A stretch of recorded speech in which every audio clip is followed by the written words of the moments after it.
More than 2,000 years ago, Plato said the universe is a single living creature that contains all living creatures within it. And the theme here, awakening, is intimacy with a living universe. Awakening is intimacy with a living universe. It isn't something that simply happens inside of our physical bodies. It has to do with our relationship with the totality of the cosmos. And what I want to do is to explore through the lens of science and the lens of the world's wisdom traditions the nature of that connection.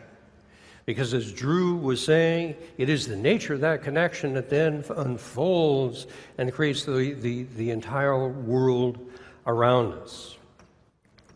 So I want to go into the world of science briefly and into the world of spirituality and explore the nature of that connection. First, let's look at the world of science. We don't have time to really go deeply into this. Other speakers have. But a key question is whether the universe should be regarded as it is traditionally now, more as dead matter and empty space, or is it itself a living system, as Plato suggested? If we look at the universe, first thing that we can see is that we're learning is almost entirely invisible. Not only is the 5% of the material world that exists largely invisible, but 95% of the known universe is invisible. We call it dark matter, dark energy. It's called dark because we can't see it. It is invisible. And we're a part of the universe, so I assume that 95% of myself and you, it's invisible. And we're speaking in a large way about that invisible aspect of ourselves. Secondly, we know the universe is a unified whole. Quantum physics has proven again and again non-locality, that everything connects with everything else in a unified universe. Thirdly, through the lens of science, we have seen that there's enormous energy that's not only present but also flowing through the universe. The physicist David Bohm said that a single cubic centimeter of empty space contains millions of atomic bombs of energy. There's immense amounts of energy, not only in our universe, but it's flowing through it. Consciousness, sentience, a knowing capacity that's appropriate to the form where it is found. We're finding that throughout the universe, not only in animals, but also in plants, clear down to single-celled organisms, and now down to the atomic level. The eminent physicist Freeman Dyson said about the electrons moving in the electron shell, they seem to move as if they had a mind of their own. As if they had a mind of their own. Now, if consciousness is down there at the atomic level, it means that consciousness was there with the birth of the universe, because that's when atomic matter formed. And what we then have is a universe that's co-evolving matter and consciousness throughout these billions of years. Lastly, freedom. Quantum physics is saying at the foundations of the universe, it isn't a machine, it isn't deterministic, it's probabilistic, and that means that we live in a universe that has freedom at its very foundations. Now, if we begin to put all of these qualities together, and there are more, we can ask, does this point towards a dead or a living universe? And I would suggest it points towards the universe as a living system. So we can go back to Plato and say, yes, 2,000 years ago and more, he was right. The universe is a single living creature, and it contains all living creatures within it. And so then the question is, what is the nature of our relationship with that aliveness? What we're seeing in conferences like this is that we're moving from a view of the universe from mostly dead matter and empty space to that of a living system. That means our aliveness participates in the aliveness of a larger system. And I wanted to explore the nature of that connection. The cosmologist Brian Swimme says that at every moment the universe emerges out of an all-nourishing abyss. The universe emerges out of an all-nourishing abyss. So it isn't simply that we're interrelated in a lateral sense. It is that the universe, in the new science, the universe is emerging in its totality at every moment, every moment, every moment. And the intelligence and energy that has the capacity to create the entire universe is also flowing through us. So there's two kinds of connections. There's the lateral connection of participation, and then there's the deep connection of the emergent universe, a co-arising universe, where the energy of and intelligence of the universe is flowing through us. Okay, let's turn to the world's wisdom traditions. How do they regard the universe? This has been a fascinating study for me for the last 30 years. So let's quickly go through the wisdom traditions of the world. First, Christianity. The famous mystic Meister Eckhart said, God is creating the entire universe fully and totally in this present now. Everything God creates now all at once. Very similar to what Brian Swim was saying, the universe emerging at every moment out of an all-nourishing abyss. Being created right now at every moment. We turn then to Islam and the wisdom of Rumi. And Rumi says, every moment the world is renewed, but we, in seeing its continuity of appearance, are unaware of it being renewed.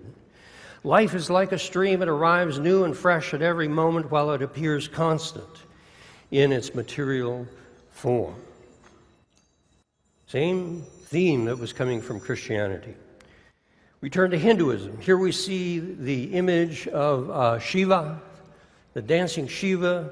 Shiva is dancing out the creation of the universe. That's what that image is about.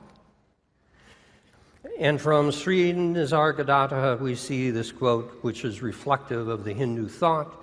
The entire universe contributes incessantly to your existence, hence the entire universe is your body. Turn to Buddhism.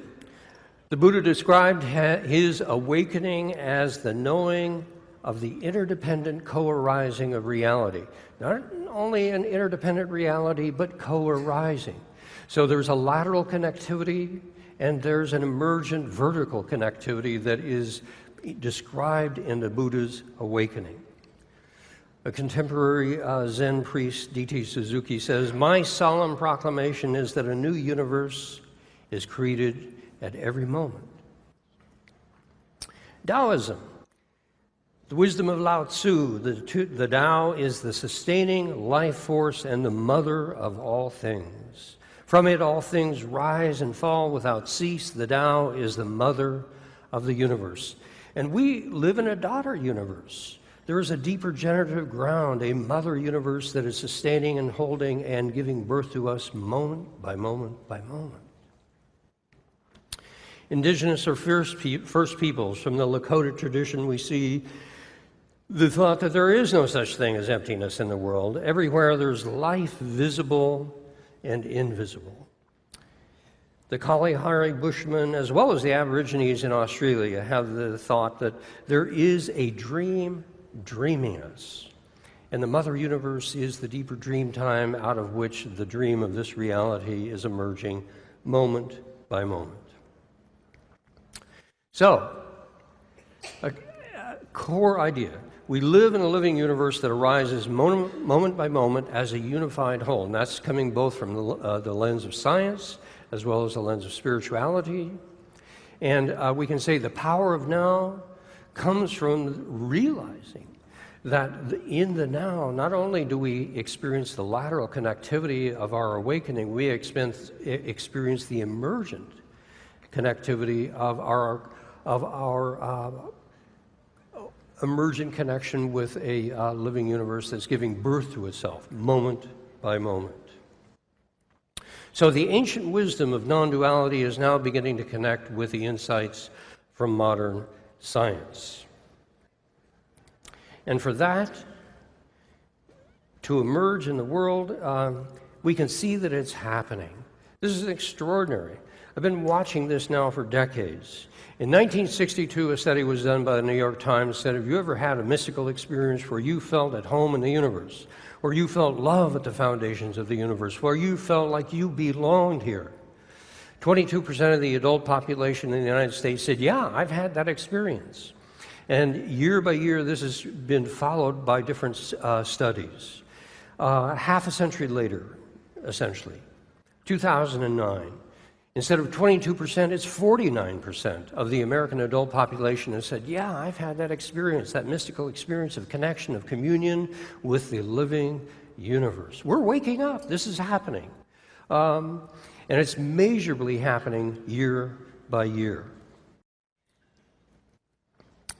Now, for this awakening to spread throughout the world is going to require a great transition on the earth, an extraordinary transformation. It's going to involve, and we're in the midst of it, I feel right now, a global systems crisis, a rite of passage through the fire of initiation into a new world, a new world circumstance. And so quickly going through some of the elements of the global systems crisis that we're facing right now, for example, climate disruption. Right now there's a hurricane headed towards Mexico that's the strongest hurricane ever recorded in human history. It is going to wreak catastrophe on the people of Mexico. And we could spend, obviously, hours speaking about the impact of climate change and climate disruption, but we are in the midst of the beginnings of a profound change of life on the earth because of climate disruption. That factor alone is going to take us into a global systems crisis. Resource depletion. We're pumping out the aquifers, the groundwater, at the same time that the glaciers are melting, the snowpack is dwindling, and water is one of the most precious resources that we have on this earth. Species extinction. Drew was mentioning this. We're in the midst of the 6th largest extinction of species that the earth has ever known. And these other species aren't just interesting animals and plants out there. They're an integral part of a biosphere that's being challenged in its integrity. That's food, basically. Plants and animals, that's food. So the species extinction is really compromising our ability to live sustainably on this earth. Environmental pollution. We can see this, for example, in the acidification of the world's oceans and the die-off of the coral reefs, and that's essentially integral to the biosphere of the world's coral reefs and the integrity of the world's oceans, and the oceans are dying. Unsustainable population. When I was born, 2.2 billion people lived on the earth. Now there are over 7 billion people. That means in my lifetime, world population has more than tripled. And if I'm lucky to live just a while longer, it will quadruple in my lifetime. And if you would imagine you were an urban planner for the earth, your job would be month by month to take a city the size of Chicago, Philadelphia, metropolitan Los Angeles, 7 million people, and every month, find a place for 7 million, 7 million, 7 million, 7 million. That's the rate at which we are growing the population on this earth. It's been estimated again and again that the carrying capacity of the earth is roughly 2 billion people with a middle-class lifestyle and a healthy biosphere. If we have 7 billion going towards 9, maybe even 11, we are at least 7 billion people over carrying capacity, and that means we either give up the middle-class lifestyle or we give up 7 billion lives. That is a global systems crisis. The product of that is already we're seeing food shortages, famine, and that's driving the largest refugee crisis in part since World War II.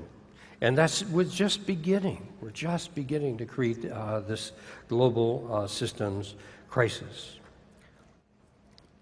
Now, to move from crisis into a more healthy future, we need a new story. Drew was talking about this. Our story is our future.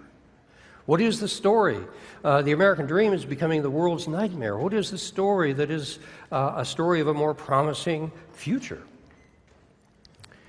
We need a story that's stories that are universal. Everyone on the earth should be able to understand it. Simple, emotionally powerful, you care about it, evocative of our higher human potentials as a human family. Let me suggest a few.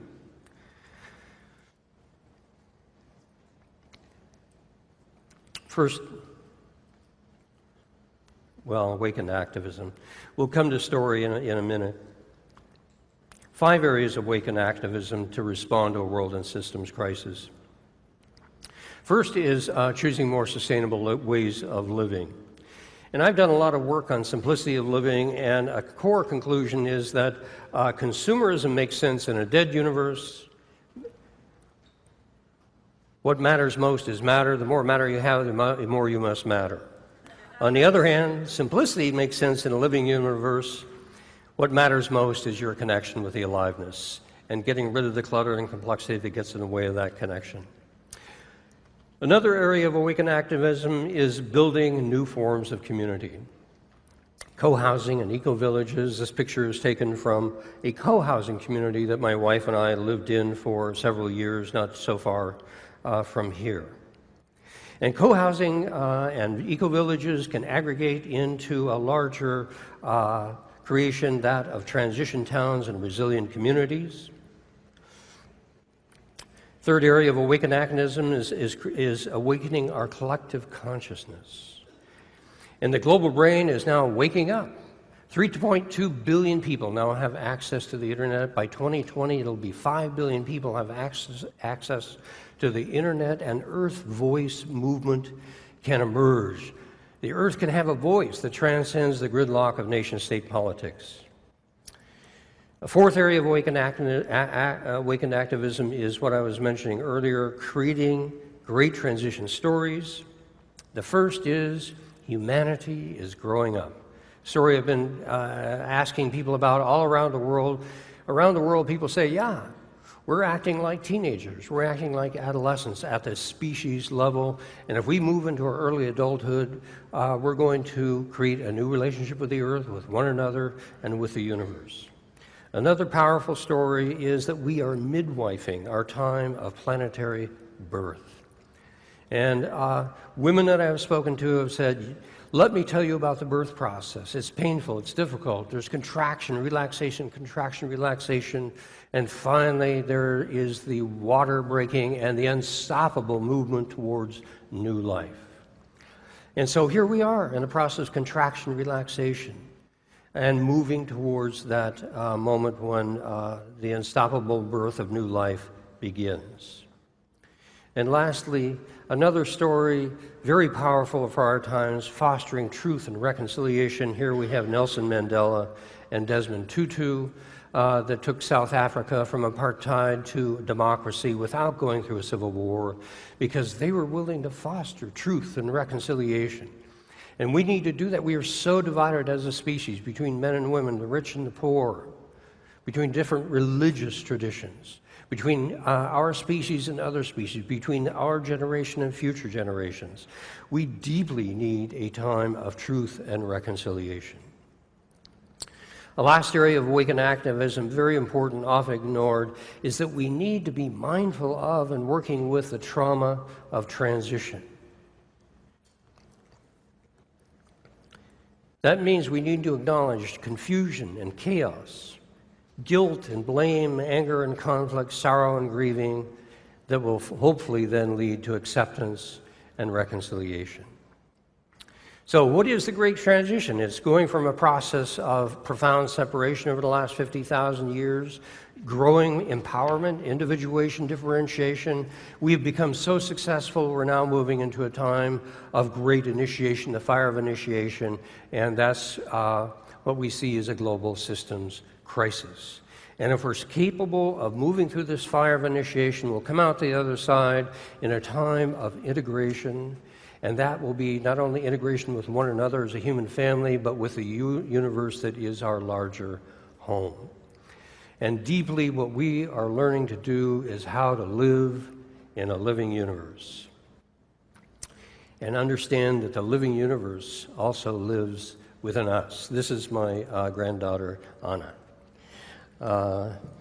So, if you want to learn more, please go to my website, DuaneElgin.com, and there's a copy of my book. And thank you so much.